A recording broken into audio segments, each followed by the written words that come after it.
This is On the Sidelines with Box 13. Welcome back into the On the Sidelines podcast. I'm your host, Ethan McReynolds, here as always with my partner in crime, DJ Dante Jackson. Yes. A lot of stuff going on in the Seattle sports landscape, DJ. Yes. A lot of stuff to talk about. The Mariners, not so hot right now, 2-5 on their current road trip. They've lost 5 of 6 since their 8th win in a row. Just a game and a half back of Houston, so luckily Houston not playing as well. We got Victor Robles to talk about a little bit. Really quick, super briefly, what'd you think of Victor throwing the bat? You ever seen that? I've never seen that. You know, people say, why didn't he just charge the mound? You know, the guy was frustrated. Oh, he did after. You know, somebody was holding him back.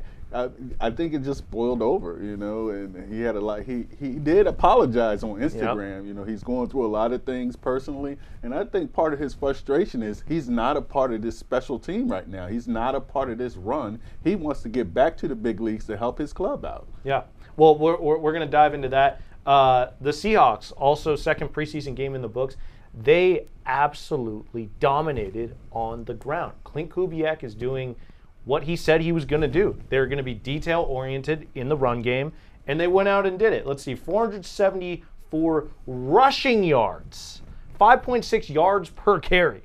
I mean, that's got me jacked up. Yeah, well, you know what? I'm going to call you out because you said the preseason meant nothing. Now look at you, all excited. You're all excited because they're running the ball all over the place. Let me get excited, DJ. You know, come on. Hey, look, I was just saying, you know, I told you I need to see this. I need to see those ballers out there. They out here balling right now. Let's hope they can carry it over into the regular season. Absolutely. We're gonna dive into that game. It's going to be a lot of fun.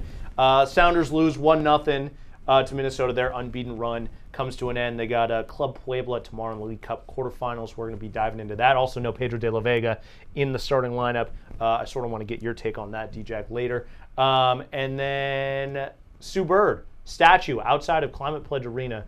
How cool is it to have a women's icon with her own statue outside of an arena? An arena so new like Climate Pledge. I mean, absolutely incredible. The ceremony looked awesome. DJ's got a top 5 dead or alive. Top 5 dead or alive for you later in the episode. And then Rob Manfred teasing expansion in Major League Baseball, what that's going to look like. We're going to be talking about it. But let's start, DJ, with our overreaction of the week. Do you want to go first? Or do you want me to go first? You go first. All right, hey, let's do it. I mentioned I was jacked up about the Seahawks. Yes. And I tweeted, the Seahawks are going to win the Super Bowl confirmed after that first drive. Right after Zach Charbonnet scampered in untouched from like 15 yards out. Seahawks are going to win the Super Bowl. That's not my overreaction of the week. I feel like that is a deviously hot take of the week. Right. That's a little too hot for me. But I'm going to say right now, the Seahawks are going to win the division. The Seahawks are going to win the NFC West if they are able to run the ball half as well as they did against the Chiefs. And I'm talking about the starting offense, the first 2 drives. Yeah. I mean, and I know it's preseason. Thank you for reminding me that preseason means nothing, because that is important. I think it means something, so I don't fall in that line. I think it means something. It doesn't mean everything, and that's why this is an overreaction.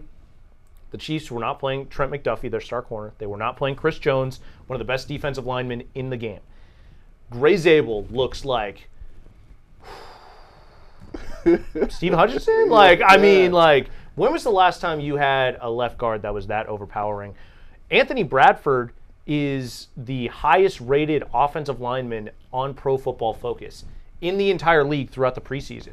He's battling for a job. We've never seen Anthony Bradford do this. He's an absolute mauler, and we heard Brian Walters talk about it. Anthony Bradford fits this scheme really, really well with his play style as an offensive lineman. And we are seeing him just dominate guys at the line of scrimmage. Like we talk about moving human beings, these huge, ginormous human beings, so the running back doesn't have to do much. He can just go. I mean, Zach Charbonnet was not getting touched. Yes. I mean, I could have run out there. I could have been out there, and I'd be confident I wasn't going to get hurt. Yes. It is 5-6 yards before first contact. Some of those holes were canyon size. Yeah. I mean, they're going to win the division. If they can do even just even close, half of what they did against the Chiefs in those opening 2 drives. Abe Lucas looks healthy. That large of a human being, what is he, 6'7"? He is ginormous. Him healthy absolutely changes the scope of this offense. And Seahawks are going to win the division. And they did this without arguably their best lineman in Charles Cross, who's recovering Fantastic from a finger. Feed my narrative, D-Jack. Yeah, so let's go. I agree with you. You're talking to somebody who picked the Seahawks to win 13 games. Yeah, all right, Ethan? Now, and guess what? I did this before they even kicked off the ball, right? So before they even started, I said the Seahawks would win 13 games because I believe in this talent and I believe in this scheme. As far as running the ball and Anthony Bradford, this scheme works for him. He wants to go forward. He wants to move men. He doesn't want to be catching and protecting the quarterback as far as throwing the ball. I mean, I think he can do that also. But when you're moving forward and you told, hey, go move that man, Anthony Bradford is that guy. I think he has that right guard position locked up. You calling it a battle? I don't think it ever was a battle. Now, let's go ahead and apologize. We always apologize here on the sideline because I go off the rails sometimes to John Schneider and that whole cadre of management there who said, we have these offensive linemen in place right now. They just need to get better. So these young offensive linemen like a Bradford, like a LeMaya, like Jalen Sundell, who I called and believed to be the starting center, Olawatimi is a great backup also. So you got these young linemen coming into their own right now in their third year. That's what they say it usually takes is 3 years for a professional to get there. They're right on their third, fourth year, and they're coming into their own. And I want to push back. I don't know if an apology is warranted yet, because preseason means something, but it doesn't mean everything. Yes. I want to see them do it in week 1, but we know that they're capable of it now. We know that they can push guys off the offensive line or off the line of scrimmage, and we see what this offense is going to be. Yes. We see an identity, and that's something that this offense hasn't had the last few years. That's what gets me excited. But what's your overreaction? I mean, let's talk. My overreaction, and I have it here, is the emergence of Torrey Horton, along with Derek Young and Jake Bobo. I think MVS is probably primed to be cut here. Now, the Seahawks would take almost a $4 million cap hit if they do cut him, but I think you go with the younger, cheaper guy right now, and they also help on special teams, which is the caveat there. MVS does not play special teams. Look for MVS to be one of the last cuts, I believe, and that would be a surprise cut. Yeah, and he hasn't really done anything in the preseason, so I don't know what's going on. Like, is he taking veteran days, or is these youngsters just showing him out? Well, I mean, Torrey Horton has been playing with the ones over MVS, so I mean, the writing might be in the sand a little bit. But Torrey Horton did leave the game, that second preseason game, early with a knee injury, so. You know, or I don't know if it was a tweaked knee. ankle. Yeah, it was an ankle. Yeah, now they say it's not a big deal. They just held him out like, hey, we've seen enough. You know, but I just hope Torrey Horton is not one of these guys who've always dinged up. Well, so that's what I was going to say is, you know, the reason he fell to the 5th round was because of the knee surgery, because there's injury concern. And then now you have in the preseason, he's showing out. It's like, man, you know, if this guy didn't get hurt, he would have been a 2nd-round pick. He's playing like a 2nd-round pick. And then he gets hurt, and then it's like, ooh, like that's why he went in the 5th round. You know what I mean? So I'm not going to – I love the overreaction. I'm not going to say that MVS is automatic. I wonder if they keep MVS just as insurance behind Torrey Horton because he is a little bit injury prone. You know what I mean? Yes. Now, the reason why I say MVS is you talk about roster construction, and we talked about this with Brian Walters in the previous episode of the podcast. Go check it out, you guys. But when you think about it, 3 quarterbacks, 4 tight ends, then you have 3 or 4 3 running backs and a fullback. Those numbers, the math ain't mathing. Somebody is going to get cut, and somebody good is going to get cut. Because guess what? I like Jakari Wright. I think he's earned the right or deserves a right to be on this team also. He's been running hard. He's been running angry. He won't go down. And that you cannot have enough runners like that. If you're going to like carry a Brady Russell, who is a fullback tight end slash, you know, over him. Really good special teamer as well. I understand that, but I think you need runners here, especially if you're going to emphasize a run like Clint Kubiak's offense has done all preseason. Yeah, it's going to be really interesting. MVS got to make himself employable, right? I mean, he's got to start doing. I think Alyssa mentioned on X that MVS only like 10 snaps in his career in special teams. So, if that's what he's got to do to stay on this roster, then that's what he's got to do. Yes, so and you talk about price, too. You talk about the salary cap. You got Jake Bobo on a minimum deal. Yeah. Derek Young, a late-round draft pick. So, they're not paying, these players a lot of money, and they're bringing a lot of value with the special teams. And Derek Young is a special teams demon, and so is Bobo. So they're making their value be known, not only on special teams. You had Bobo catch 2 touchdown passes, and Derek Young led the team in receiving this last preseason game. So those two are showing out. They're coming into their own, and I think that puts MVS on the cut line. Yeah, the wide receiver room is really interesting. I mean, you mentioned Bobo. We love Bobo. I think it would really suck if he got cut just because of how deep the end of this receiver room is. Derek Young has been awesome. Cody White, really good special teamer. I like Cody White. He makes his plays when they're available, and he's great on special teams. So, and not all 3 of those guys can make the team if MVS is also cut. If you keep MVS, then you're saying that 2 of those 3 guys aren't going to make it. So there's a lot of competition. MVS really has to prove it. The Seahawks have cap space. It's not like they're up against the cap and they can't take a cap hit right now. MVS is expendable right now. So I think you make a really good point. And let's not talk about let's not talk like he's Jerry Rice Jr. Like Torrey Horton's been called. So he has been a journeyman, a solid pro, a veteran, definitely. But I mean, if you're talking about a youngster, a younger legs. You have Bobo, who has value. Hopefully they utilize him like they used him in this last preseason game. Throw it up high in the red zone. Let him go get it. He has sure hands. When you use a player like that, and he's young and cheap, he's going to make that squad. Yeah, absolutely. Well, I wanted to pivot to Mariners and then go back to Seahawks. We're already talking Seahawks with our overreactions. Let's just stick with them. I mean, we saw Sam Darnold for the first time.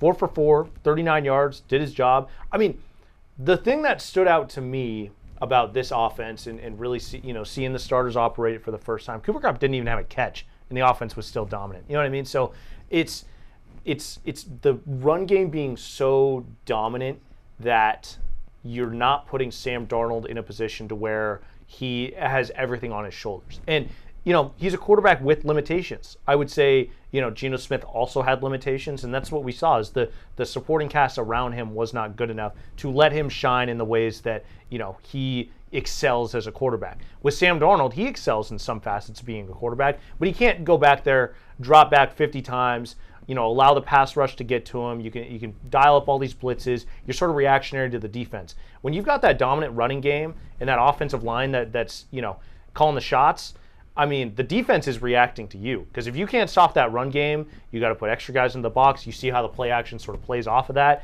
I mean, this morning I went back and rewatched that first series, and it was 4 straight runs. You get down to the 35, 40 yards on that, and then 2 straight play actions. Robbie Oots is just wide open on the left flank for 12 yards, and then you run another one. Elijah Arroyo coming back the other way along the line of scrimmage, that little flat route off play action, and then he's good for 8 yards.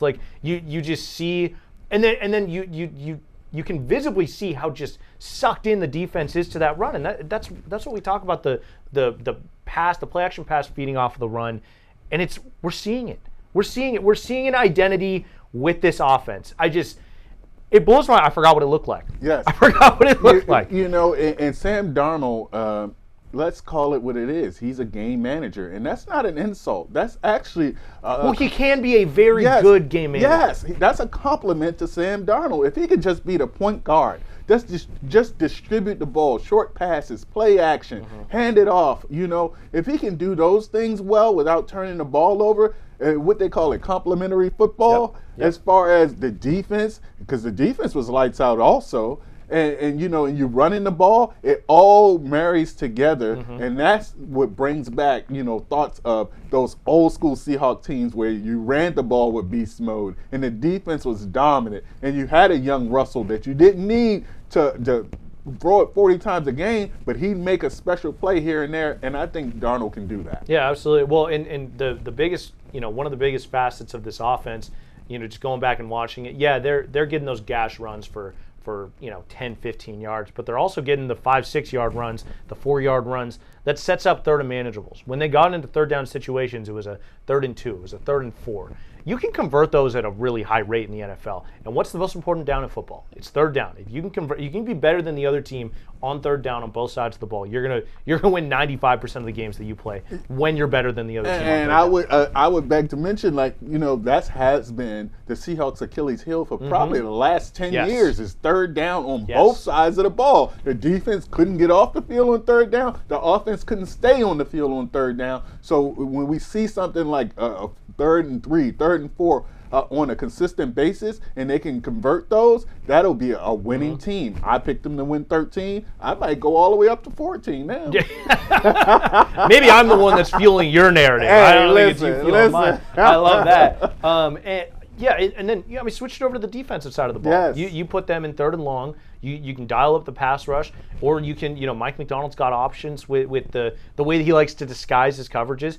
Rush 4 and then try to confuse the quarterback because he's throwing the ball. That's how you can create turnovers. That's how you can wreak havoc.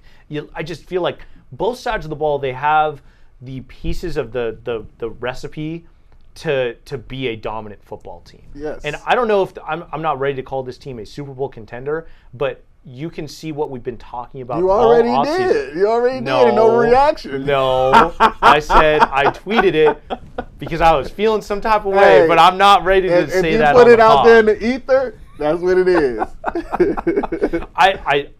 I'll restate that. Okay, all right. I'm not ready to call this team a Super Bowl contender. I'm not really close to that when I'm thinking logically, right? But you see the parts that we've been talking about all offseason of, like, the national media, the Vegas, like, the national narrative on this team is 7.5 wins. Like, that's the over-under right now. Not very high on what the Seahawks did over the offseason. But we've been talking about how there's just no way this team wins 7 or 8, 6 or 7 games. Like, can you imagine? Oh man, all those under bettors on the win total. I was flummoxed. What are you thinking? I was flummoxed from the beginning. 7 wins for this team. They did the same thing last year, and the Seahawks won 10. Yeah. So you double back Vegas. Now Vegas is usually not in the business of losing money. Right. They don't build those big buildings and all those lights for anything, like, for free, right? They make their money. So it confuses me why 7.5 was the number for the Seahawks. And I guarantee you that number has went up. Yeah, absolutely. So the one last note before we move past the Seahawks. How long has it been since we've seen a competent screen game within this offense? I mean, I don't think ever. It's been forever. Last season, you saw them take a big jump in defending screens, which that was the first thing. Like, hey, this Mike McDonald guy, he might know what he's. It was refreshing. Like, yes. he might know what he's doing.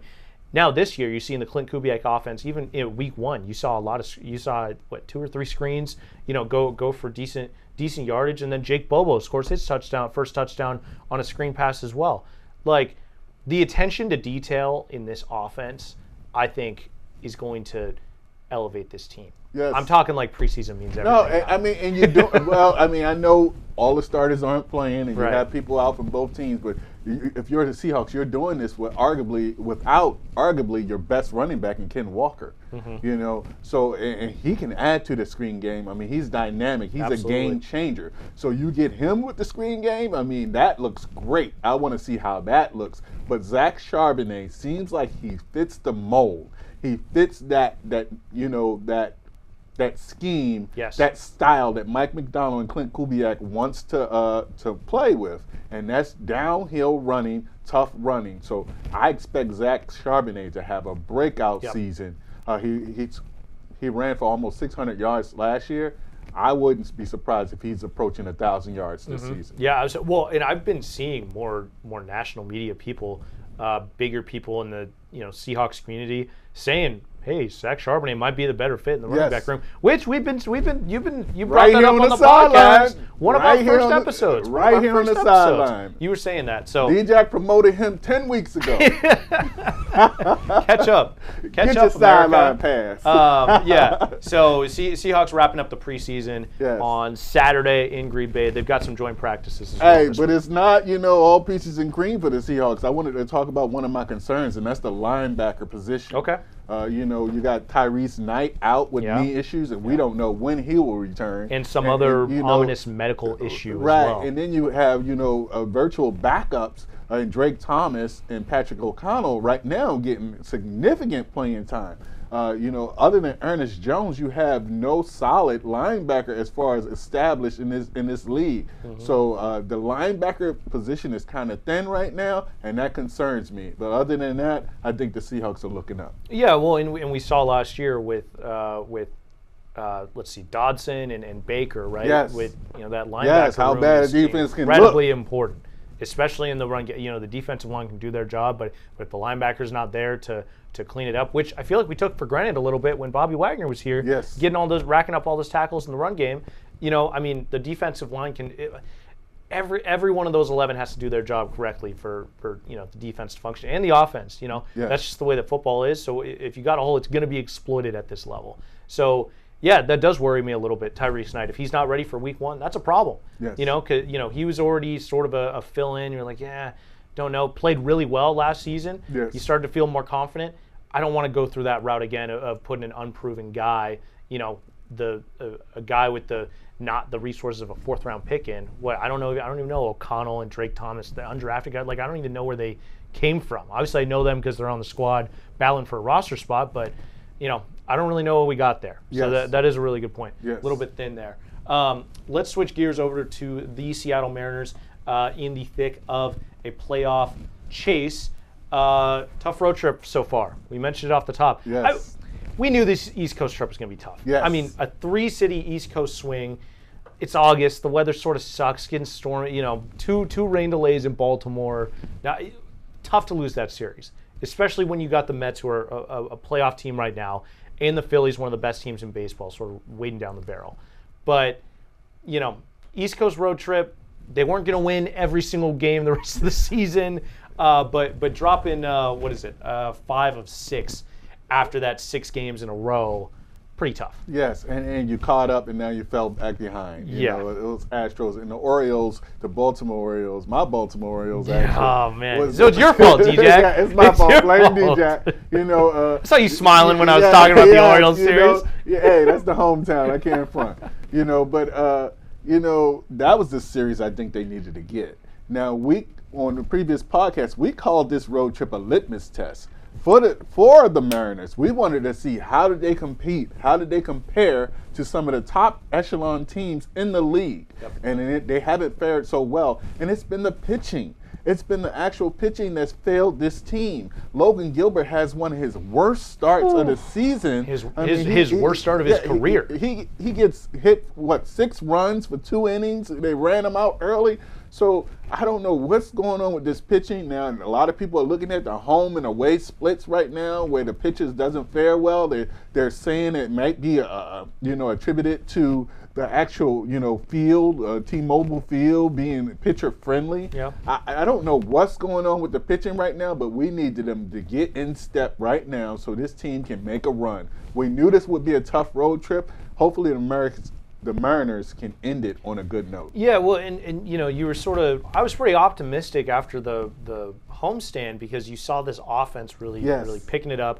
And the splits, it works where, they're a better pitching team at home, they're a better hitting team on the road. They've been averaging 5 runs a game on the road.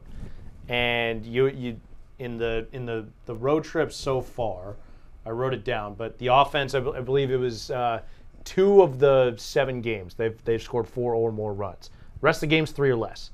That's not going to get it done, especially when your pitching staff has the splits that they do. Brian Wu, the only pitcher in the starting rotation on the road who has an ERA under 4. That's not going to get it done. All of them, Gilbert's in the 5.5s, Kirby's in the 5.5s. Bryce Miller's not very good on the road, making his return tonight, by the way. That's going to be really exciting. Luck, Bryce. Luis Castillo not very good on the road. So, with the way that this season is shaping up, we're now putting expectations onto the offense. Coming into the season, it was, you could really only confidently put expectations onto the pitching staff. Now, the offense has shown that they can actually do things, and you invested in it in the trade deadline with Geno and Josh Naylor. So now, offense, you actually need to step up. We need you to pick up this pitching staff. It's not just a fluke anymore. We're into the end of August. It's not even mid-August anymore. It's the end of August. I believe August 20th is like, tomorrow. 36 games left, I believe. It's 36, 37. It's not a lot. It's not many games left. We're down to the sprint. This team can never click on all cylinders. You have Julio. Well, you just had it. You just had it for a nice little 10-game stretch. The homestand. At 10 games. You just had it. Come That's on. how baseball Come on. is. That's how baseball. You know what? No team's gonna click on all cylinders for the entire season. Look at the Dodgers. Look at the Dodgers. Biggest payroll in baseball, and they have their problems right now. Yeah, like I'm not saying you don't have problems. You finally got Julio raking. You finally got what you asked for. Julio is hitting the ball, hitting over 300 in the past month. He's 13 home runs. He's finally showing up, and everybody else is faltering. Yeah. You know, that's my problem. Yeah, that's fair. The silver lining in all of this, you're still only a game and a half of the Astros. Yes. Luckily, the Astros are also on the struggle bus with you. The Orioles actually went from Baltimore to Houston, Baltimore where they beat you 2 out of 3, and then they go and beat the Astros 2 out of 3 as well. So they're actually playing some pretty good ball right now. At least it went both ways. Yeah. Thank you, O's. Thank you, O's. We your boys. need to keep contact. Did you put it on the sidelines calling to the Orioles? I called them like, up. Hey, yo, Adley Rutschman, like handle your business. So Bryce Miller returning today from the injured list. That Logan Gilbert start. By the way, I mentioned worst start of his career, tied for the shortest outing of his career, and that previous outing, that 2-inning outing that he had, there was a rain delay in the middle, so they pulled. That's why they pulled him. Right. This was the worst start of his entire career, and it comes the day before you've got Bryce Miller coming in on a pitch count on the road against one of the best lineups in baseball. I don't know if you looked at the Phillies lineup. Oh, I know. Whew. Trust me. Trey Turner, Kyle Schwarber, Bryce Harper, Nick Castellanos not having the best year. He's in the 7-hole. This lineup, pretty much top to bottom, is just as good as the Mariners. And like I talked about before, you have to relish this opportunity going against the best to kind of measure yourself. Mm-hmm. And it's showing that the Mariners are not of that ilk right now. And they can get there. They have the personnel to get there. But right now, they're not showing it. And so we want them bats to come alive. You got Suarez not really hitting yet. Naylor, he's hitting a dip right now. Cal is in a slump. Mm-hmm. The only one that's playing really well right now is Julio. And you want to see more of the team show up right now. And the pitching, what more can you say? The pitching has been so disappointing, and that has been the narrative all season long. Yeah, well, Bryce Miller replacing Logan Evans in the pitching rotation.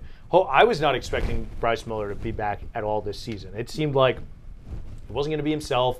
Luckily, he's back. The velo's been good in the rehab starts. I think his last rehab start, he got up to 75 pitches or so. So maybe he can ramp up to 85, 90 today. But you got a short bullpen today with Bryce Miller on a pitch count. What's your expectation for Bryce? Because they can't be high. Those rehab starts look really good. But I will remind myself about George Kirby and Logan Gilbert in their returns from the injured list. And, Logan Gilbert, the stuff was there, the command maybe not as much. George finding a little bit too much of the plate. It's going to take Bryce a little bit to find his groove, but I feel like him feeling confidence in his arm is the most important thing. Throughout he was talking about throughout the season, even in spring training, he never felt like fully like him. Mm-hmm. And when you're up there on the mound, you see that your velo's sort of dropping a little bit. That takes a hit to your confidence. We talked about confidence last week with what Brian Schmetzer was talking about with the Sounders. And the Mariners with this lineup. Like it changes everything. So if Bryce Miller can be himself, get through 5 with 2 earned today as sort of a stepping stone, and I'm going to be feeling really good about the rest of his season. It seems to me like the pitching staff exhaled. They got this strong lineup. They made the moves to bolster the offense, and the pitching, it seemed like, relaxed a little bit. Now, they weren't playing their best previously, the start of the season already. They weren't playing to their potential. Mm-hmm. But now, ever since these moves happened, it seemed like they even went further downhill. Mm-hmm. So it's kind of a weird, dichotomy, I guess you could say, with the pitching staff. It's like our thing with the Mariners, we always say, don't get complacent, get greedy. And it seems like the pitching staff has done the exact opposite. Yeah. Definitely. Well, let's break out the Puget Sound panic meter. Yes. Where are you at? I'm at a 6. I want to go with the 5 because it warrants a concern. Yeah. I'm right halfway there, but I need to kick it up a notch simply because how many they lost, and now we're realizing that this team is not as good as some of those upper echelon teams. But you will only meet them in the World Series. So that's a good problem to have. You're still 1.5 out, so I don't want to jump off the ledge just yet. So I'm at a 6 right now. Okay. This panic meter. I'm gonna look at the evidence as a whole and not just this most recent road trip. You just had this dominant homestand where you took care of business against the Rangers, a team you needed to beat.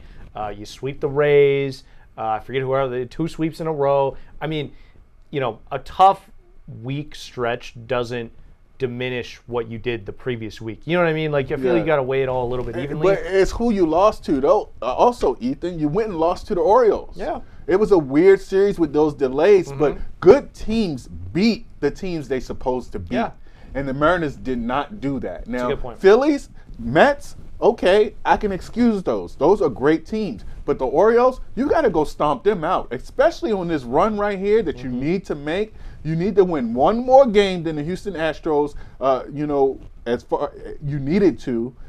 Now, the margin of error is slim. Yeah, absolutely. Luckily it is only a game and a half, and you got them for 3 at the end of the season. You're sliding your Orioles too much, man. They're playing some good baseball right now. Puget Sound panic me. I'm gonna go with a 4. 4? I am a little bit concerned, but they just had this awesome homestand. Gino hasn't even hit since coming over. He's hitting like $180. That's a reason since to coming panic. Back. That's a reason to panic. He's gonna turn it around. I hope so. I mean, we know Gino. We know that he's really streaky. He goes into these crazy slumps. It's not going to last forever. There's too much evidence so far this season to show that he's going to turn it around. I'm a little, it sucks that Gino's not hitting, but I'm pretty confident that he's going to turn it around. I'm disappointed because you're talking about a guy who was the hottest hitter in baseball. Right before the deadline when they went and acquired him.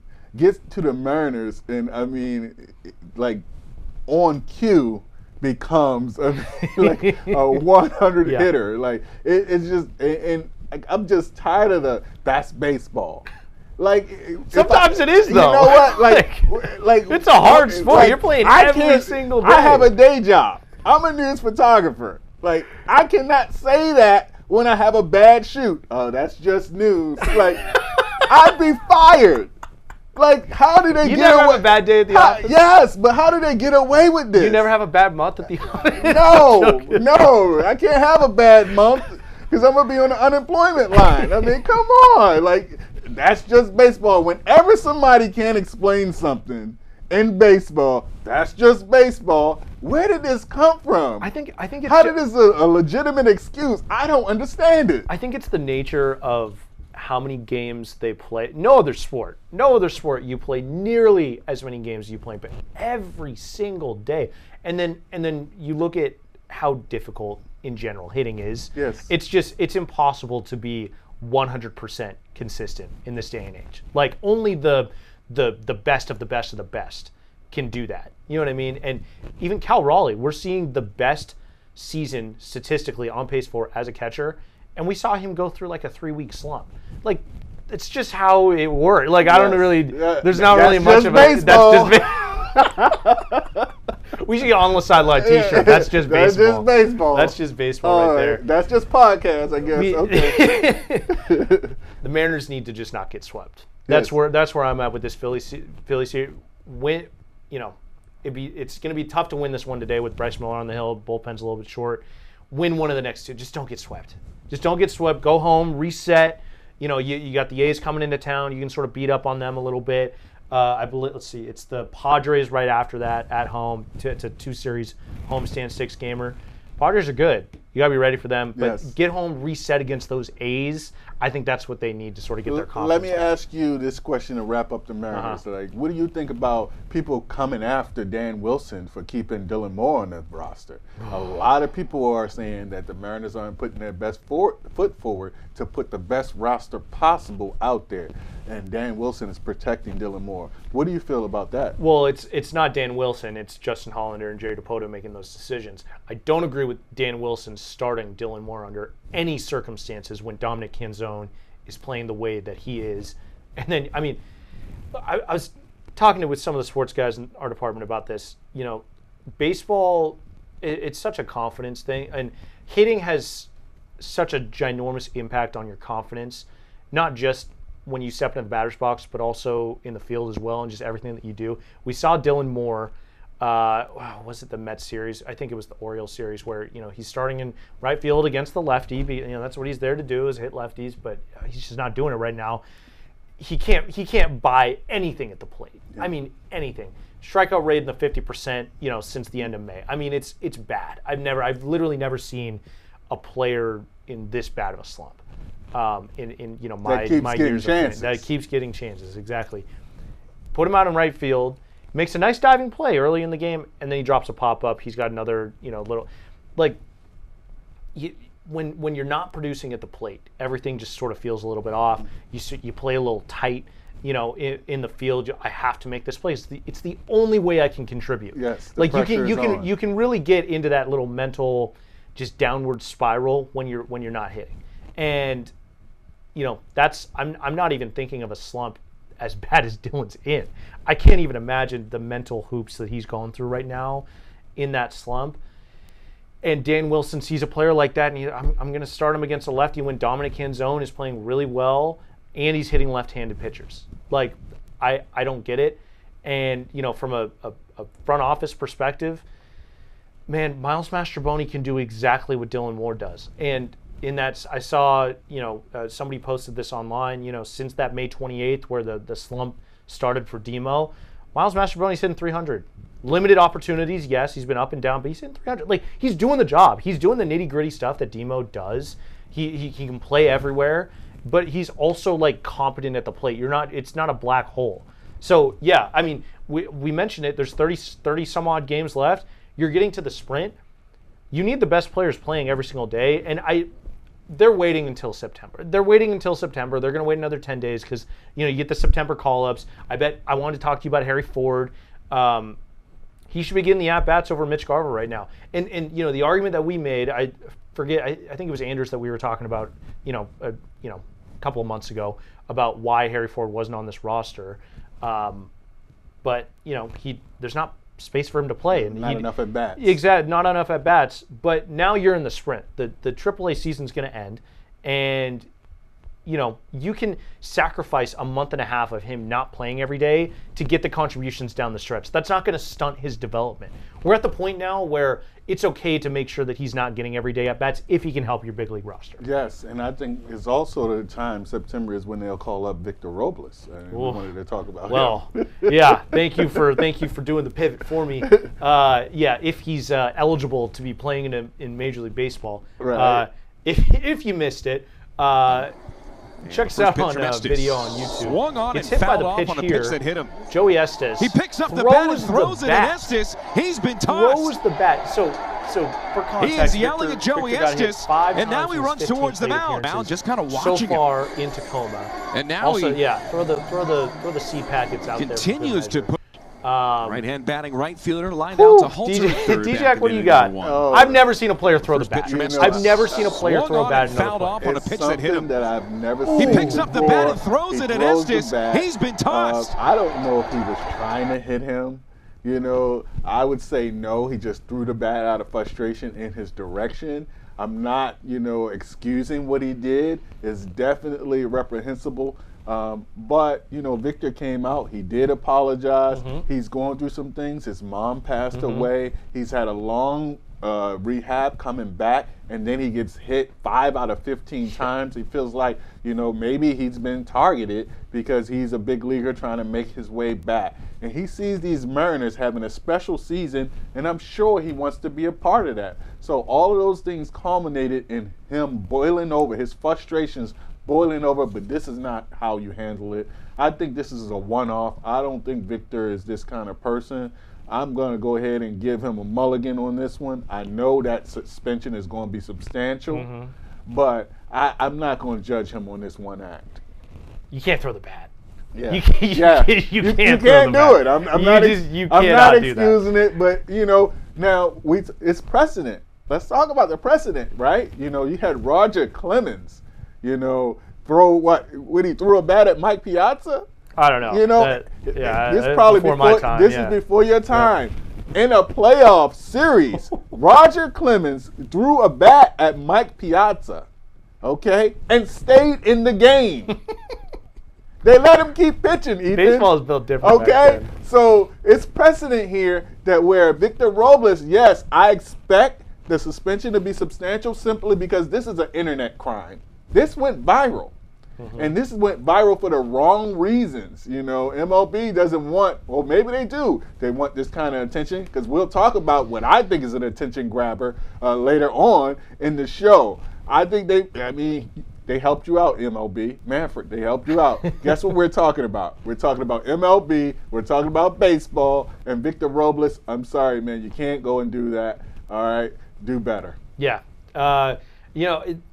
Talking about getting targeted, David Artsma, former Mariners closer, tweeted out, reaction to this.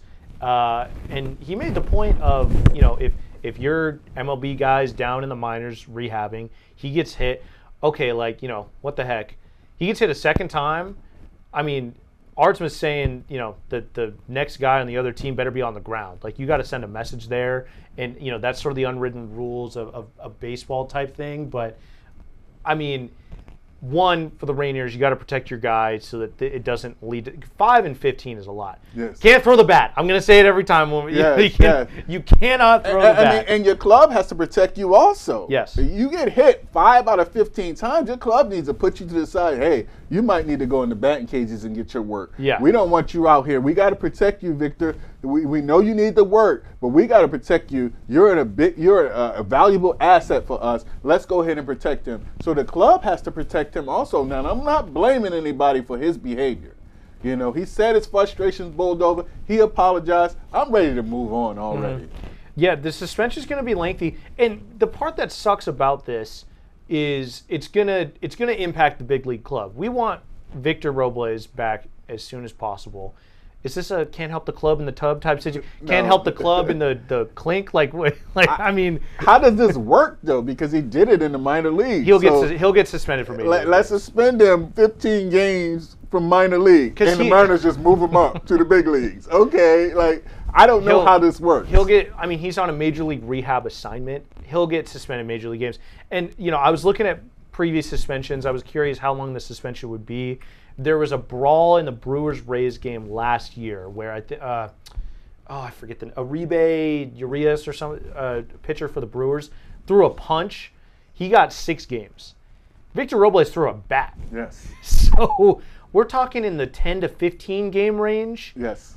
That's a lot. Yes. That's a lot. Yes. And he was already targeting, another week. We're already talking about early September. That's putting him out to the final 2 weeks left in the season potentially. That's tough. Yes. That's tough. And I know that frustration's boiling over, and that it's really sad and hard to hear about his mom passing away.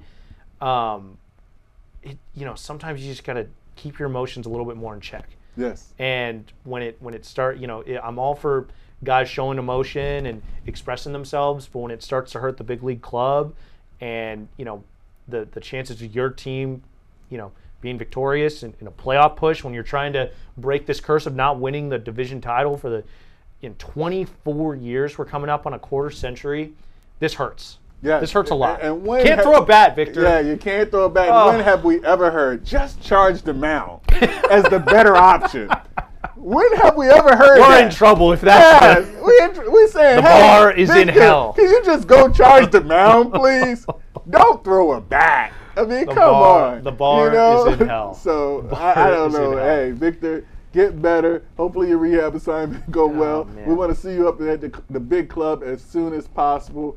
I say I'm ready to move on. This is an internet thing. It went viral. It's the bad move. Well, you're ready to move on. Let's move on. The Sounders losing to third place Minnesota 1-0 on the road. Their 10-match unbeaten streak ends. It sucks. Now, the first thing Brian Schmetzer said, and I completely agree with him on this, and it's not an excuse, but they weren't going to win every single game the rest of the year. Yes. I wasn't able to catch the game, watch the highlights this morning. They played really well. It was one moment, a set piece off a corner that they let in. Tough from Stephen Fry. It was one of those crosses where he's expecting somebody to make contact with it. Nobody does, and it sneaks into the back of the net. Tough goal to concede. I feel like the Sounders could have done a better job defending there. We'll talk to Brian Schmetzer about after he's able to watch the film. The expected goals at 1.4 to 0.7. The Sounders had 70% possession. Sometimes you just can't find the goal. They had a lot of big chances in that game. And what sucks about it is, you were 3 points back of Minnesota in 4th place, looking to move up to 3rd place with a game in hand. You're not able to get the job done on the road. But Minnesota's a damn good team, yes. and you're playing them on the road, And Minnesota has the Sounders' number. I watched that. This season. Yes, I watched that match. Historically, the Sounders have dominated Minnesota. And that's what Minnesota did this year, was make history. The first team to sweep this series as far as between Minnesota and the Sounders. They swept them Sounders this season, and they were ahead of them. So I don't like the blasé kind of, approach to the lineup. When you have to beat Minnesota, when they're in front of you, you have to put your best team out there. Now, I understand, you have players that need rest, okay? But we're in the stretch run of the season, and I want to see my stars out there. I want to see my best players out there. Now, I have a question for you. Are the injuries catching up to the Sounders? No. And, the other aspect that I'll bring up with this is they do play Club Puebla tomorrow in an elimination game of an international competition in the Leagues Cup. That is significant. This Minnesota game was really important. I thought they put out a competitive lineup. Would I have done it a little bit differently? Maybe, yeah. I mean, Pedro de la Vega needs to be starting that game, in my opinion. Brian Schmetzer mentioned he's dealing with a little bit of tendonitis. That makes me raise my eyebrow a little bit because of all the injury stuff that Pedro has dealt with throughout his career. Got to take care of him. It sucks that he was not able to start because I think he's been the best player that they've had over the stretch run since that Cruz Azul game where they moved him onto the left.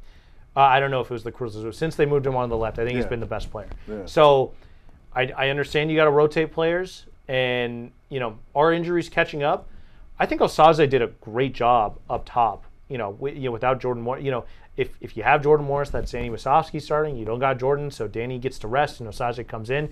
They have guys all over the place that can contribute. Yes. In a rotation game like that, I thought they played great. You just get unlucky sometimes. Yes, and that's just soccer. Yes, that's just soccer. Okay, there's a theme here, y'all. Now, I find it kind of funny that the Sounders, as far as playing their players, they started Osaze instead of Musovski. I want to see them put their best foot forward and keep the main thing the main thing. Yeah. And to me, that's the MLS. I understand the Leagues Cup is nothing to sneeze at. They're in the quarterfinals. Yep. So I think that's a position that they really wasn't expecting to be in. So they're playing with house money in that tournament, in my opinion. You go get this MLS Cup. That's what we want right now. We want an MLS Cup. Leagues Cup, okay, that's icing on the cake. To me, that's the cherry on top. The MLS Cup has to be the goal. Keep the main thing, and that's where you need your front line players playing at. Yeah, I see both sides here because the opportunity, you have a really big opportunity right here to go and win an international trophy that does not come around every day. You're into the knockout stage. You want to prioritize that. At the same time, you're right. The main thing's got to be the main thing. I just think they put out a competitive line. It's not like they were playing all backups. Yeah. So I don't know. Yeah. The schedule. No, I like their depth. I like their players definitely. Like you said, a ball bounced this way, it goes that way. That's it's soccer. Tough. I mean, I think we got a theme for the episode. It's soccer, y'all. It's tough. I think. The schedule coming up is pretty brutal. So, you had a little bit of a break from the Leagues Cup. Now you've got a midweek game. They play Sunday against Kansas City. If they beat Club Puebla tomorrow, they would play Tuesday or Wednesday in the semifinal. And then if they win that and go to the final, they play that Sunday. So and then an MLS game would have to be rescheduled. That's scheduled for that Saturday. So the schedule, Minnesota's not dealing with fixture congestion right now. As far as I know, let me check the knockout. Yeah, Minnesota did not make it through to the Leagues Cup quarterfinal. So they don't have to deal with roster rotation. Yes. In the MLS schedule right now, there's no midweek fixtures. So they were also at home. There was a lot. So they're a victim of their own success. Sure. I mean, like that's what big clubs have to, deal with. And if this was a situation where they were scuffling and they really needed to win, they were unbeaten in 10 straight. Like, it's just like it's a situation. They played good enough to get a result. I felt like they played good enough to win the game, and it just didn't end up happening. You brought up the Puget Sound Panic. Yes, I was about to ask you. You were going to. What is yours? I'll start with yours. I would put it at a 2 or 3. Because I agree with you. I mean, Coach Smetzer has an unenviable job. He has to manage this with all these matches. It's a lose-lose. Yes, because if you play your starters against Minnesota and you don't get a result, then you got to rotate against Club Puebla. And if you don't get a result in the Club, it's like you rotated in an elimination game against a Mexican side. Like, what do you do? So I don't know. But that's why you get paid the big bucks. Yeah, that's true. So where would you put yourself? I'm at a 0. Can I go negatives? You're not worried at all? I am not worried a single bit. Now, part of my worry is the injuries. You got Rusnick out. You got Morris out. You have a couple more people out. The injuries are starting to mount up. You're talking about tendonitis with De La Vega. So all these matches are catching up. That's part of my concern. Is the injuries are finally catching up with the Sounders. Now, whether De La Vega is a significant injury or just a rest day, they talked about tendonitis. We know he has an injury history. He has been one of the best players on the team so far in this second half or this butt end of the season. So, that's my concern. I'm not too concerned. I'm not at a 5. I'm not at a 4. I'm more of at a 2, 3, but it is some concern there. That's a really good. Pedro de la Vega specifically is a good point. I will raise my 0 to a 0.25. Okay. Because that's not nothing. The reason why I was going to say 1, I'm like, nah. They have all the depth in the world to, you know what I mean? Like they've got a Paul Rothrock who's like fighting for minutes. So you don't have Ryan Kent anymore, but I mean you got your guy Georgie coming off the bench. Like they have so much depth that missing an Albert Rusnak, they haven't really missed a beat. Like, he's your team MVP to this point. Yes. They still had 1.4 XG against Minnesota on the road, one of the best defensive teams in the entire league. So this team is playing really, really well with the limited options they have. That's why I'm not concerned. No, you're only going to get better. You're going to get Albert back in 2 to 3 weeks. You're going to get Jordan Morris back in a month or so, right in time for the playoffs. And you've got Danny firing on all cylinders. You've got Osaze, who can also get it done as a physical presence in the box. Yes. Like, the depth on this team is insane. And you don't have Ryan Kent. You don't even have Ryan Kent probably for most of the rest of the year. And I'm just still not that. I mean, they're just playing so well offensively, even though they got shut out. I just think all of the factors that were working against them in that game, I think it's a one-off. I'm not concerned. The Pedro injury, I will give it to you. Tendonitis does not go away. It doesn't go. Rest makes it go away. Right. And this is not the time where we can just be resting guys. Yes, not him. Yeah. Now you talk about the depth, but there is some concern, and there's a vocal minority that's kind of concerned about the Sounders not acquiring a player during this window.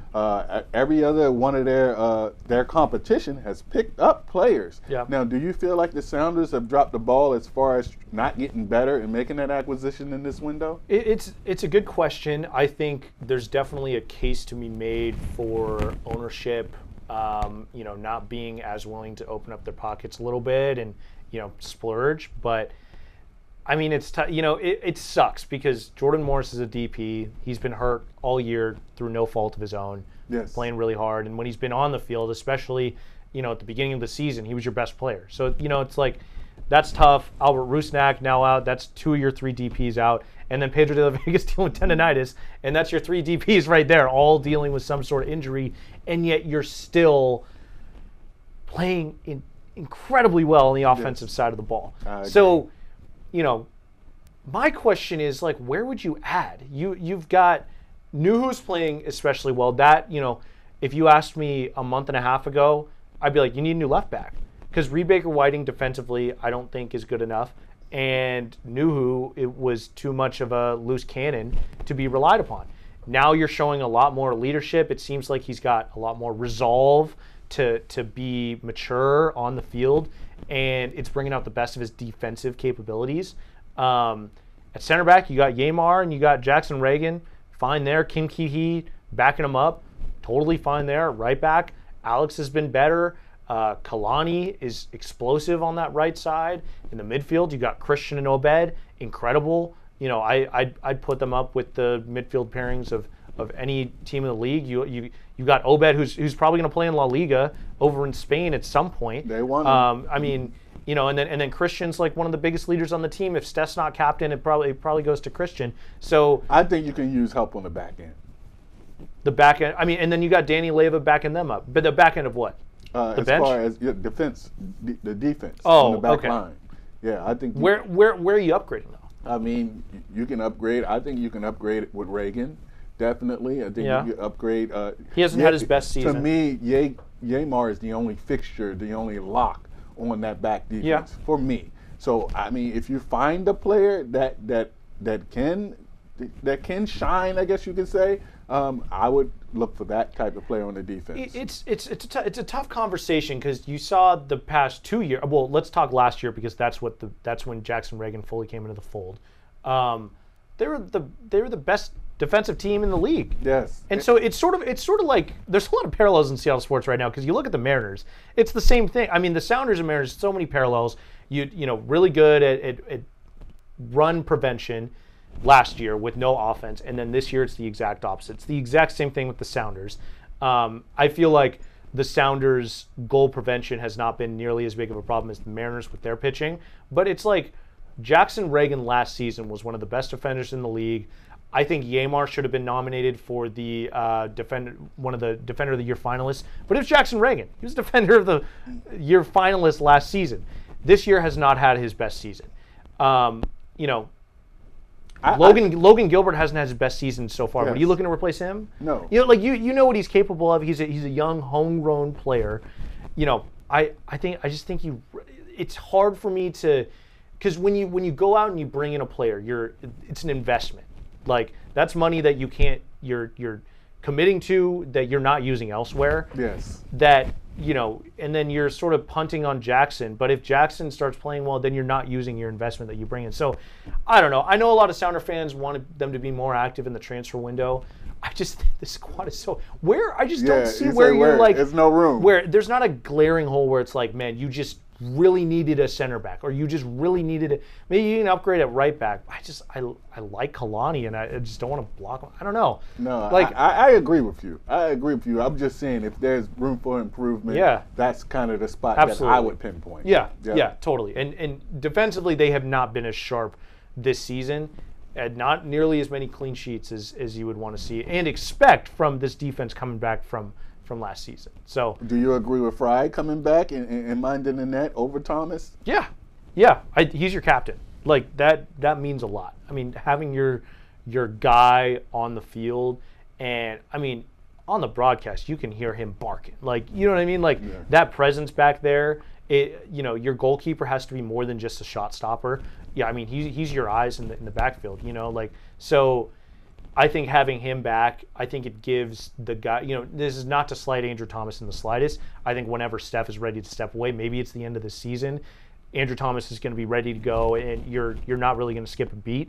But I think it gives the guys more of a confidence with him back there, knowing what they got. He's your captain, like with a Christian Roldan and a Jordan Morris on your team. Stephen Fry's the guy. He's the captain. So I think he brings that leadership factor that not many people can replace. Okay. So, the Sounders Club Puebla tomorrow. Hopefully they can move on and advance in the League's Cup. It'd be cool to get a trophy. Yes. And then also being able to prioritize MLS Cup. They're still in position to have a first round home field advantage. So that'd be really cool for the Sounders. Let's move on. Sue Bird getting a statue. I mean, that's pretty cool. Sue Bird statue unveiled in front of Climate Pledge Arena. Dick Fain and Elise Woodward on the call for the Storm games did an incredible job at the ceremony.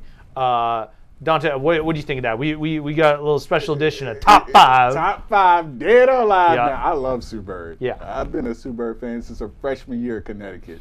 I mean, her demeanor. That was the first thing that caught me when I saw her as a freshman. Like unflappable. Yeah. Didn't change her. Her countenance, was a stone cold killer. Clutch since day one. So as far as when you mention like Sue Bird, a few words come to mind. The first one is leader. I mean, she was the undeniable leader of the Storm for 20 years, from start to finish. From the day she got drafted to the day she retired, she was this team's leader. Next word is clutch. She was a clutch player. I mean, 3-pointers, big shots, big assists, and then, finally champion. I mean, champion everywhere she went. Connecticut, forward with the Storm, so those are the 3 words that come to mind. But let's go ahead and move on to the top 5 dead or alive Sue Bird moments. All right, we're going to start with 5. All right, Sue Bird earns her 5th Olympic gold medal. Bird earned her 5th gold medal with the Team USA in Tokyo, capping off an unmatched international career. Not many, if any, has 5 gold medals. And Sue Bird did that. All right, 4, the game winner versus Atlanta in the 22 WNBA Finals. The game was tied, 2.6 remaining. Bird drilled an 18-footer to give Seattle a crucial lead and momentum for a final sweep. She pulled out the brooms on him, Ethan. All right. Number 3, the first championship. Bird continued 10 timely second half points, 6 assists in Game 2 of the finals, helping the Storm clinch their first ever WNBA championship. Bird did that. All right. 2, all-time WNBA all-time assist leader in 2017. She surpassed Tisha Pinachero to become the WNBA's all-time leader in assists, solidifying her legacy as the first. And her legacy as one of the game's greatest playmakers. All right. Number 1, the WNBA Finals assist record in 2020. In the finals, Bird dished out a staggering 16 assists. That's 16 assists, setting the record for most assists in a single finals game, anchoring the Storm to their 4th championship. She got 4 of those things. All right. Now, these are all great plays by Sue Bird and countless more, but looking back, it breaks my heart for one of those plays that's in my in my memory the most, and that was Game 3 loss to the Aces, where Bird hit the 3-pointer from the corner, and we were going crazy thinking we were going to beat those Aces that game, and the Aces came back and beat us in overtime. It was a couple of mistakes at the end by the Storm, but that's the game that I feel sorry for Sue Bird. And who am I to feel sorry? I mean, you're talking about a champion on all levels, but that's the game that kind of comes to mind where I was like, she could have capped off a career with beating the Aces, and she didn't do that. So that's the game I have in mind. All right. Now I'm gonna ask you a question. Okay. The better career, Sue Bird, Larry Bird. I saw this in your email. I'm not trying to rain on. It's Larry. It's Larry. It's Larry. Sue doesn't have an MVP like that. I was looking at it because I was curious. All of the winning accomplishments are the same. The All Stars are the same. The All Leagues are the same. Larry Bird has 3 MVPs. Sue doesn't have an MVP. Yes, but does Larry Bird has 5 international gold medals though? Well, he couldn't play. Okay, right. He was in the dream team. He was on the dream team, but that was midway through his career. So, they would have. I mean, he was on those teams. He would have. Sue's incredible. I don't want to make this. It's a tough question. Yeah. It's no wrong answer. You're talking about 2 all-time greats. Yeah, I can't. Sue Bird played 20 seasons. That's why I give her the capper. That puts her over the top. Bird was at 13. Okay, so that's a good point. Yeah, so that's what puts it over the top. Now, I'm going to go ahead and move on. Let's move on to what we say, start, sit, ferry. Okay. Right? I want to talk about the Seattle Mount Rushmore. Now, can we agree that the Seattle sports Mount Rushmore has 3 definites? I have the 3 definite no-doubters as Sue Bird, Ken Griffey Jr., Steve Largent. I would not put Steve Largent on. You wouldn't? Okay, all right. So I have Sue Bird, Ken Griffey Jr. Is this players only? Yes, and Steve. No coaches. No coaches. Okay. I have those as the 3 no-doubters. Now, I disagree on Largent, but keep going. Who is the 4th athlete, in your case, the 3rd and 4th athlete on the Seattle Mount Rushmore? Now, I have 3 names for you. Start, sit, ferry. Gary Payton, Ichiro Suzuki, Walter Jones. Ichiro is my 3rd definite. I would put him over Largent. So in this, the start, sit, ferry, I'll do Ichiro starting. Gary Payton or Walter Jones is tough. I will go. So you're going to start Ichiro. Yep. I mean, if you put Largent in with those three, Largent, in my opinion, is below all three of those guys. Okay. That's where I'm at with that. So, but man, I'll go Walter Jones. I'm going to go Walter Jones as my sit, as my fourth Mount Rushmore behind Ichiro, and Gary Payton can go to West Seattle. Okay. The shortest ferry possible. All right. That's the shortest one. Keep I don't want to send you away, Keep Gary. Him close. Because, Keep him close. And yeah, Largent, great career, but I don't, Seahawks all-time great. I don't view him as like a, and maybe that's biased for me not having seen him play, and yes. He was playing before I was around and everything. But Walter Jones led the Seahawks to their first Super Bowl appearance. Gary Payton NBA Finals appearance with the Sonics. Like, I got to do more research on Steve Largent to look at all his accomplishments. I know he's, the greatest Seahawks receiver of all time, right? But I don't put him above those guys. All right. So what's your answer? So I would start Ichiro. Okay. Sit Walter Jones, and Gary Payton would be on the ferry, definitely. To where? I would send him to Vashon. Wow. Because a little bit of a gap there. You know what? I have an unpopular opinion that I believe Sean Kemp is the greatest Sonic ever in my eyes. Where would Sean Kemp fall? Would he still be below Ichiro? I think he would still be on the ferry. Yeah. Definitely. But I put Sean Kemp over Gary Payton. That's sacrilege around here. But I was from the East Coast, and the Sonics was Sean Kemp. Mm-hmm. That's who they were. I mean, he was a high flyer, most powerful dunker ever in the NBA. His highlight, bar none. I still watch his highlight tape. And Gary Payton was the one throwing it up to him. So, I mean, he's a great player in his own right, but I put Sean Kemp up there higher than most. So your Seattle Sports Mount Rushmore, Griffey, Ichiro, Largent, and Sue Bird. Yes.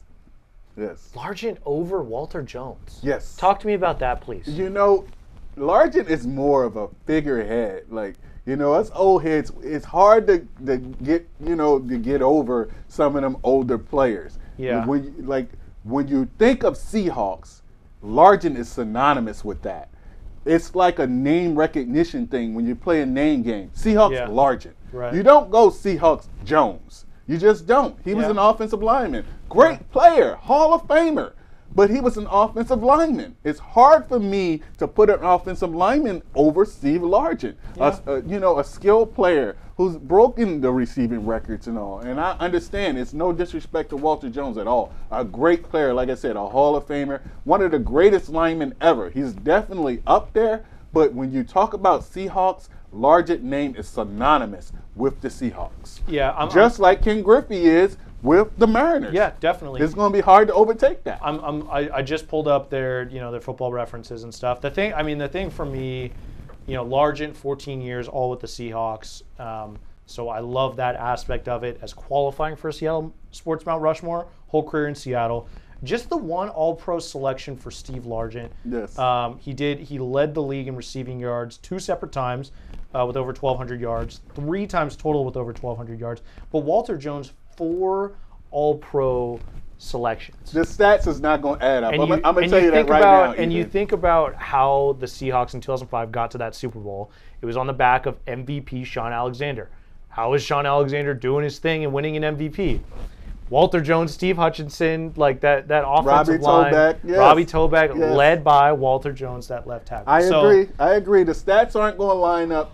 Like I said, to me and some older sports fans, it's about the name. Yeah. It's about the recognition. Like I said, when you play the name game, Seahawks, Largent, those 2 names are synonymous. Yeah. He's kind of a figurehead for the Seahawks. So I don't think the numbers are going to add up. I don't think the All-Pros are going to add up. But Steve Largent is the Seahawks. Yeah, we could do like top 5 like Seahawks of all time, and Largent might like barely crack my list. Come on, man! You're going too far. You're going too far.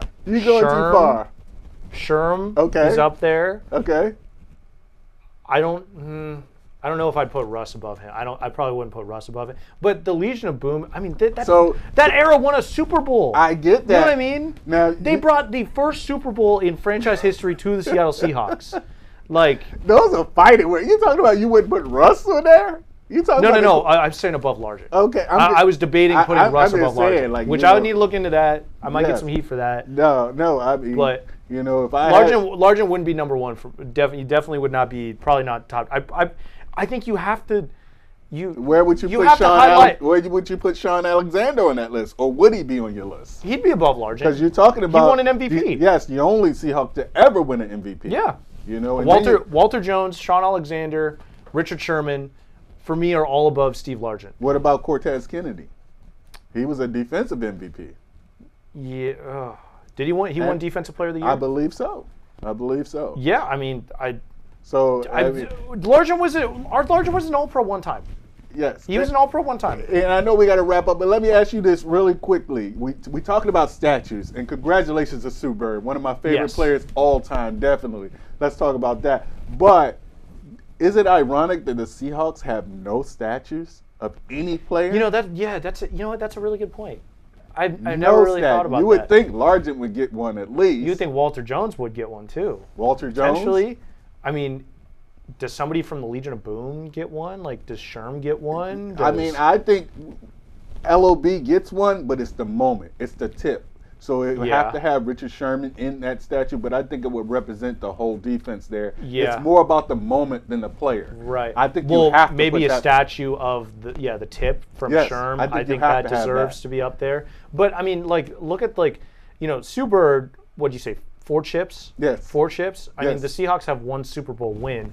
And, you would want, statues around the league, it's quarterbacks, right? It's a quarterback-driven league. Russell Wilson's your greatest quarterback in franchise history. Look at how that ended. I think I hate to, dig up the old wound of the passing at the 1-yard line against the Patriots, but if they win that Super Bowl, Russ probably has a statue from what he does the rest of the dynasty. That launches a whole dynasty era where you're probably talking about a statue. The Seahawks only have 1 Super Bowl win and 2 appearances. So it's like, I feel like, I'm not mad at them for waiting for more sustained success. You retired the jerseys. That's what the Mariners have done. Well, actually, no, the Mariners I was just about to say, you mentioned the Mariners, so you just defeated your argument. Yeah, you're right. Because the Mariners never even made it to a World Series, right? I can see. And they had, Edgar, you got Ken Griffey, you got Ichiro Suzuki, and I guarantee Randy Johnson will have one next year also when he's inducted. So I don't know if Randy gets a statue. You don't know? I don't think Randy gets a statue. Okay. I think Edgar Griffey and Ichiro, that's enough statues. Dave Niehaus? Yes. Yeah. Niehaus needed to have that. Yes, definitely. Definitely. Needed to have that one. Steve Rabel should get a statue. All Hall of Famers. Steve Rabel should get a statue. Steve Rabel is great. Yeah, fantastic. Yes. I could listen to him call CO2. Oh, man. Yes. And every single day of the week. Okay, man, we are long on this episode. Yes. Really quick. Rob Manfred teased MLB expansion. I think it's fascinating. One of the ESPN writers, he did because it would be an expansion of 2 teams, and then they would realign the divisions. It was Jim Bowden. Former general manager, yes. Yes. The proposed realignment, he had the Pacific Coast division for the Mariners. The Mariners, the Rockies, the A's, and the Giants. Yes. What do you think? I think the Mariners would dominate that division. I'll bet the Giants, because the Giants are a great organization. Yeah, they have won championships. But I think the Mariners would definitely dominate that. Cupcake division, Sign Central. me up. Yeah. Sign me up. And then you look at the East, it'd be the Red Sox, Mets, Yankees, Phillies. And that's, no, thank you. Yes, and that's why this would never happen. You think the Yankees would never happen. are letting that happen where they in that strong of a division? Never happen. I don't think so. They used to beating up on my Orioles at least 20 times a year. So I don't think that's happening at all. I don't know about this. I think this is one of those things where MLB they tried to enter the algorithm. They tried to enter the chat with this conversation, and guess what? We're here talking about it on the sideline. Yeah, but Manfred would not. The reason we're talking about it is because the commissioner of baseball is like, hey, we want to look at expansion. that puts it at like 2 to 3 years out. Yes. Like that puts a certain clock on it because Yes, he that's would serious not. talk. He would not say it if they were not actually actively looking at it and looking to implement it. Like there is zero incentive for him. He wouldn't do that just for the clicks in the top. Like he's the commissioner of baseball. You know what I mean? So. You know, Portland's been involved with. I don't know if a team would ever go. Who would be your 2 teams that you think would get an expansion team? I agreed with you. So you're what? So I think I put Portland and Nashville. Portland and Nashville. That's what I would want to see. A West Coast team and more of a team that's East. Jim Bowden, he put Charlotte and Nashville. I think it's tough. I would love to see a team go to Portland. Market's a little small. I think Seattle is definitely roadblocking that a little bit. You know, because they got the monopoly on the Northwest, and you know they got their true Northwest fan promotion. They can do all the 6 states. You know, they still have Idaho. Idaho, you can go, man. Stop. Yeah. Stop. They got Vancouver also. They got a different country. So. Yeah. You know, but yeah, I don't know if the MLB would ever. But with the realignment, think about how much the Mariners have to travel right now just to their divisional opponents. You know, over 1,500 miles to Houston and Arlington for those series versus you would be playing, you know, maybe it's an LA team that's in your division. Maybe it's the Padres. Maybe it's, you know, Colorado's not that far. Like Sacramento's not that far. Or Vegas. Like San Francisco, like Northern California. Like that is significantly less travel for the Seattle Mariners. The team the furthest away from any friend, the most remote location. Like I'm all for realignment personally. I would still like to see them keep it American League, National League, just with the history of the leagues. But I know that, you know, universal DH and everything, it's the same. So, like, that's sort of what opens the conversation of realignment is you have the DH now. Like, there's no difference between the 2 leagues. You've got full-on interleague play. Every single team plays every other team in the league, which was new last season. Yes. So that opens up this conversation. I think American League, National League would still be cool. Instead of like with the NBA, with the NHL, they do Eastern Conference, Western Conference. I don't like that as much. I would like to see the leagues be kept. Because then it's like, you know, top 10 teams from each conference make the playoffs. Right. And then that opens that can of worms. We sort of talked about that. I don't really like that as much. But so are you full expansion or not? Yeah, I mean, you know, I don't know if the other part of we don't have a ton of time to talk about this, but is the talent pool. Is there enough? So what? 26-man roster, another 2 teams, 52 more big leaguers on rosters. I don't know if. But think about how bad the White Sox and the Rockies are. You have a lot of bottom feeder teams in baseball. Yeah, I don't know. I don't know about so that. I don't think expansion is a good idea. Yeah. You know, realignment, definitely. Mm-hmm. Expansion, no. Yeah, I don't know about that. We'll see about that. It's an interesting conversation. Realignment would be fun for We're us. talking about it, We're talking about it. You did your job. Yeah, absolutely. All right, well, that's going to do it for this episode of On the Sidelines podcast. Check us out on Instagram, On the Sidelines podcast, and check out for more social content. We're trying to grow. We're trying to expand, guys. YouTube. Yeah. Keep a lookout. We're on the Fox Local app as well. So. But we'll be back next week. I will be gone. D-Jack might be running the show, right? Yes, it'll be fun. Tune into that. But yeah, till next time. We'll see you next time on the Sidelines. Let's go! On the Sidelines is available wherever you get your podcast.